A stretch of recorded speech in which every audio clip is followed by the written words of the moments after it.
नमस्कार दोस्तों। दोस्तों, सत्ता आपको सुख देता है। सत्ता आपको पैसा भी देता है। सत्ता आपको पूरी दुनिया में ख्याति भी देता है। और सबसे बड़ी बात कि सत्ता आपके मन में एक नशा भी देता है।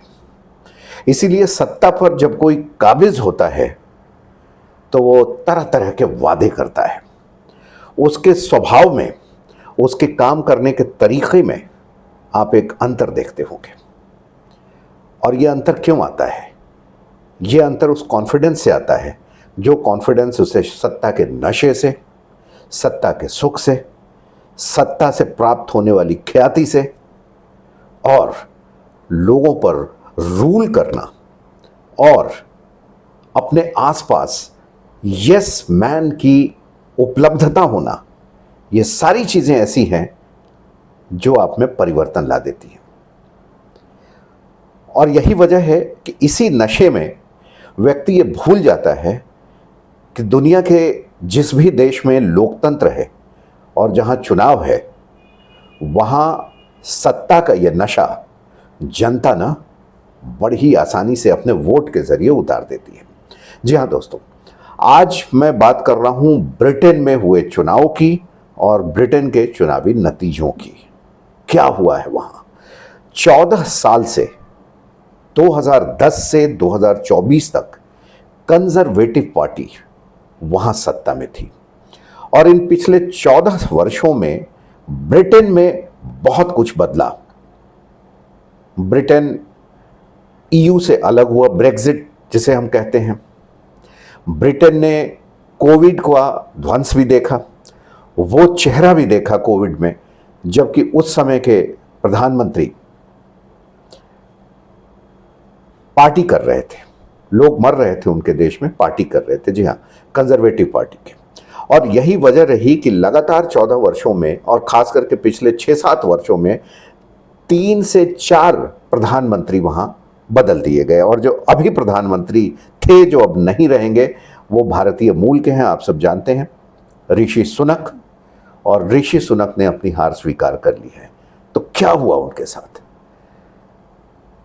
कंजर्वेटिव पार्टी जो है वहां पर ब्रिटेन में, वो थोड़ी सेंटर राइट विंग की पार्टी है। मतलब दक्षिणपंथी आप कह सकते हैं कि वो दक्षिणपंथी पार्टी। और दक्षिणपंथी पार्टी और साथ में भारतीय मूल के वहां के प्रधानमंत्री। गोरों को ये चीज बहुत अंदर से पसंद नहीं थी वैसे, कि उनके देश में आके कोई और राज करे। हालांकि लोकतंत्र होने के नाते कोई बहुत खुलकर इसका विरोध किसी राजनीतिक पार्टी ने वैसे नहीं किया, जाति, धर्म और देश के आधार पर। लेकिन अंदर ही अंदर एक जो हवा बह रही थी वहाँ वोटरों के बीच में, वो हमने देखा। और हमने देखा कि किस तरीके से वहाँ के हाउस ऑफ कॉमन्स जिसको बोलते हैं, यानी कि भारत के लोकसभा से उसकी तुलना कर लें, lower house of the parliament 650 सीटें हैं। भारत में 543 हैं, वहाँ 650 सीटें हैं। और किसी को भी वहाँ रूल करने के लिए 650 का आधा +1 यानी 326 सीटें आ जाए तो वहाँ शासन वो कर सकता है। और हमने देखा कि 400 पार का नारा भारत में तो नहीं सफल हो पाया, लेकिन ब्रिटेन की 650 सीटों में से 400 पार का नारा जो है लेबर पार्टी ने पार कर लिया है। और जो ruling party, conservative party, Rishi Sunak जिसके प्रधानमंत्री थे, वो बहुत कम सीटों पर सिमट गई है। वजह मैंने शुरू में आपसे बताया कि सत्ता का नशा और धीरे धीरे कॉम्प्लेसेंसी जिसको कहते हैं वो डेवलप हो जाती है। आप काम नहीं कर पाते। बल्कि बाद में आपने देखा होगा कि किस तरीके से ऋषि सुनक मंदिरों में भी जाने लगे थे। मंदिर जाने में कोई परेशानी नहीं है, ना गिरजाघर जाने में परेशानी है, ना मस्जिद जाने में परेशानी है, ना गुरुद्वारा जाने में परेशानी है। लेकिन जब राजनीतिक लाभ के लिए आप इसका उपयोग करने लगते हैं तो ये नहीं भूलना चाहिए कि आज का ज़माना वो 70, 80 और 90 का दशक नहीं है। इंटरनेट का ज़माना है, दुनिया यंग हो रही है, अब वोटर नए बन रहे हैं, यंगर जनरेशन है और डिजिटल जनरेशन मैं इसे कहता हूँ। और इस डिजिटल यंगर जनरेशन की जो पसंद नापसंद है वो 70, 80, 90 के दशक के लोगों से बिल्कुल अलग है। वो आपके न मंदिर जाने से बहुत प्रभावित होते हैं और न किसी और गिरजाघर, गुरुद्वारा, मस्जिद, शायद इन सब की बात से प्रभावित नहीं होते हैं। और शायद ये भी एक गलती रही ऋषि सुनक की, बाकी के तमाम गलतियों के अलावा, जिसमें उन्होंने वादे किए थे कि वहाँ की वित्तीय व्यवस्था जो चरमराई हुई है, जो रोजगार वहाँ पर नहीं है, उसको दूर करेंगे। अपनी तमाम कोशिशों के बावजूद वो दूर नहीं कर पाए। और ऑफ कोर्स 14 साल सत्ता में रहने के बाद किसी भी एक पार्टी को चौथी बार ब्रिटेन में भी मिला नहीं है मौका। एक साइक्लिकल बदलता रहा है, कभी कंजर्वेटिव पार्टी, कभी लेबर पार्टी, कभी कंजर्वेटिव पार्टी, फिर लेबर पार्टी। 2010 से कंजर्वेटिव पार्टी थी, लेकिन 1997 से लेकर 2010 तक वहाँ लेबर पार्टी का ही शासन था, जो फिर पुनः सत्ता में वापसी कर रही है। लेकिन आज के एपिसोड में हम अब उन बातों पर चर्चा करेंगे कि क्या ब्रिटेन में सरकार बदलने के साथ ही भारत के साथ उनके रिश्तों पर क्या प्रभाव पड़ेगा। और इस पर चर्चा पूरी दुनिया में बहुत जोर शोर से चल रही है। वजह ये कि भारत एक उभरती हुई अर्थव्यवस्था है और भारत के साथ संबंध ठीक रखने होंगे, आर्थिक मोर्चे पर भी, राजनीतिक मोर्चे पर भी। और जो नए प्रधानमंत्री बनेंगे उनका नाम कीर स्टारमर है। लेबर पार्टी के बड़े प्रमुख नेता थे, नेता प्रतिपक्ष थे अभी तक, और अब वो प्रधानमंत्री बनेंगे। तो क्या कीर स्टारमर के सरकार में आने के बाद बहुत कुछ बदल जाएगा? जिन मुद्दों को लेकर ऐसी चिंताएं जताई गई हैं, उनमें सबसे प्रमुख है मुक्त व्यापार समझौता भारत के साथ, यानी FTA, कश्मीर का मुद्दा, लेबर पार्टी का उस पर रुख, वीजा का मुद्दा और जलवायु परिवर्तन। ये 4 मुद्दे आप मान लीजिए कि बहुत प्रमुख हैं। और इसमें सबसे प्रमुख है जो है वो FTA का मुद्दा है, यानी फ्री ट्रेड अग्रीमेंट भारत और ब्रिटेन के बीच में। और इसको ठीक तरीके से जो कंजर्वेटिव पार्टी के प्रधानमंत्री अब तक थे, भारतीय मूल के ऋषि सुनक, वो नहीं अंजाम दे पाए और इसके लिए वहां का विपक्ष भी इनकी आलोचना कर रहा था और भारत भी अंदर अंदर इस चीज को लेकर बहुत चिंता में था। अब देखिए, स्टारमर की जो नए प्रधानमंत्री होने वाले हैं, उनकी विदेश नीति के एजेंडे का एक महत्वपूर्ण पहलू यूके भारत संबंधों को मजबूत करना होगा, जैसा मैंने कहा है। और पिछले 14 साल के बाद लेबर पार्टी सत्ता में आई है।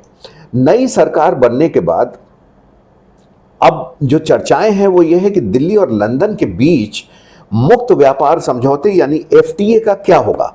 2 वर्षों से अधिक समय से दोनों देशों के बीच व्यापार को बढ़ावा देने के लिए जो प्रस्तावित है FTA, इस पर बातचीत हो रही है। इस समझौते के परिणाम स्वरूप कार, कपड़े, मादक पेय यानी शराब और चिकित्सा उपकरणों जैसे कई सामानों पर आपसी टैरिफ में छूट मिल सकती है।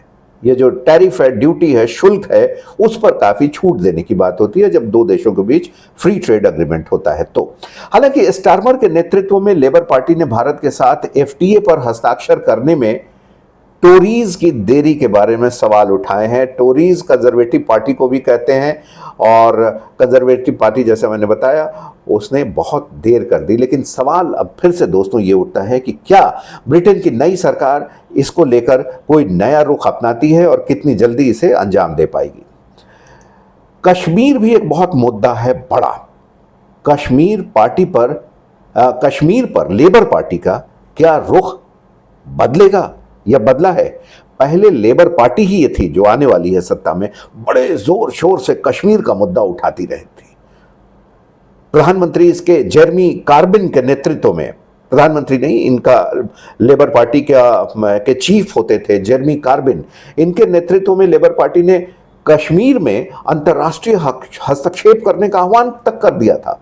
इसी वजह से यह आशंका रही है कि लेबर पार्टी की नई सरकार आने के बाद क्या फिर से ब्रिटेन का कश्मीर पर रुख बदलेगा। लेकिन माना जा रहा है कि कीर स्टारमर के नेतृत्व में पूरी की पूरी लेबर पार्टी ही बदल गई है। ये वो पार्टी नहीं है जिसका नेतृत्व उसके पूर्ववर्ती जेरेमी कार्बिन करते थे।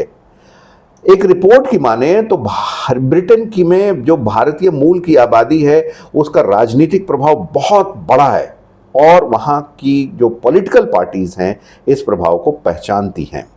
यह देश का सबसे बड़ा अप्रवासी समूह है जो भारत से वहां गया है और उन्होंने अपनी पार्टी के भीतर भारत विरोधी भावनाओं को खत्म करने की भी कोशिश की है, क्योंकि अब ब्रिटेन में अगर किसी को चुनाव जीतना है तो भारत की नाराजगी मोल लेकर वो चुनाव नहीं जीत सकता, क्योंकि वहां बड़ी तादाद में वोटर हैं। लगभग 15% वोटर ऐसे हैं जो भारतीय मूल से संबंध रखते हैं।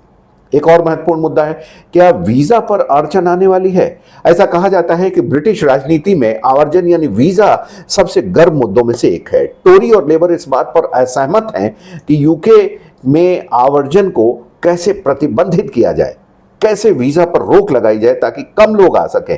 इस तथ्य पर दोनों दलों में आम सहमति है कि इसे प्रतिबंधित किया जाना चाहिए।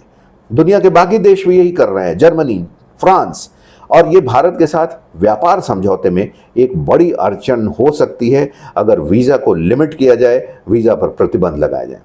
भारत एफटीए के तहत अपने सेवा क्षेत्र सर्विसेज सेक्टर के कर्मचारियों के लिए अस्थायी वीजा की मांग कर रहा है। इस मामले में उसे सौदे में सबसे अधिक लाभ होने की उम्मीद है, लेकिन यूके के राजनीतिक माहौल को देखते हुए लेबर पार्टी द्वारा वीजा मुद्दे पर अड़चन आ सकती है। भारत को लेबर सरकार से जलवायु पर भी मुश्किलों का सामना करना पड़ सकता है। लेबर पार्टी ने यूके के 2030 के नेट जीरो टारगेट से भटकने के लिए कंजर्वेटिव पार्टी को बार बार घेरा है। भारत ने कार्बन टैक्स पर इधर छूट की मांग की है, जिसे यूके द्वारा यूरोपीय संघ की तर्ज पर लागू करने की उम्मीद है, लेकिन वो आसानी से भारत से बातचीत कर मामला सुलझा पाएगा, ये तो मुश्किल ही दिखता है।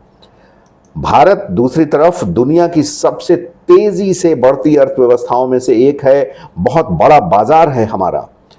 दोनों देशों के बीच अगर संबंध सही हुए तो इसमें बहुत बड़ी एक भूमिका निभा सकता है भारत ब्रिटेन को आगे बढ़ाने में, क्योंकि उनकी जो अर्थव्यवस्था है, जो रोजगार के वहां मौके हैं, वो पूरी तरीके से चरमरा गए हुए हैं। और जो कीर स्टारमर वहां के नए प्रधानमंत्री बनने वाले हैं, उनसे सबसे पहली अपेक्षा जो ब्रिटिशर्स की होने वाली है वो यही है कि अर्थव्यवस्था को वो एक गति देंगे। आपने लगातार देखा कि किस तरह पिछड़ते पिछड़ते पिछड़ते पिछड़ते दुनिया की 5 बड़ी अर्थव्यवस्थाओं में अब ब्रिटेन का कहीं नाम तक नहीं है। सबसे बड़ी अर्थव्यवस्था अमेरिका है, अमेरिका के बाद चीन है, चीन के बाद तीसरे नंबर पर अब जर्मनी है, उसके बाद जापान है, और 5वें नंबर पर हम सबको मालूम है भारत है। और भारत जल्दी ही अब जापान को भी पीछे छोड़कर चौथे नंबर पर जाने वाला है, क्योंकि हम $4 ट्रिलियन की अर्थव्यवस्था लगभग हो गए हैं, और उसके बाद बहुत जल्द हम तीसरे नंबर पर भी पहुंचने वाले हैं। तो क्या ऐसे में ब्रिटेन की नई सरकार, लेबर पार्टी की सरकार, भारत के साथ खास तौर पर एफटीए यानी फ्री ट्रेड अग्रीमेंट के मुद्दे पर बात नहीं मानेगी? क्या भारत को नाराज करने का वो कोई मौका लेगी? ऐसा लगता तो नहीं है, लेकिन फिर भी देखना होगा कि अब कीर स्टारमर ब्रिटेन के जो नए प्रधानमंत्री हैं वो वहाँ सरकार कैसे चलाते हैं। फिलहाल ऋषि सुनक के पीरियड का अंत हो गया है। फिर मुलाकात होंगे आपसे दोस्तों एक नए एपिसोड में किसी नए मुद्दे के साथ। तब तक नमस्कार।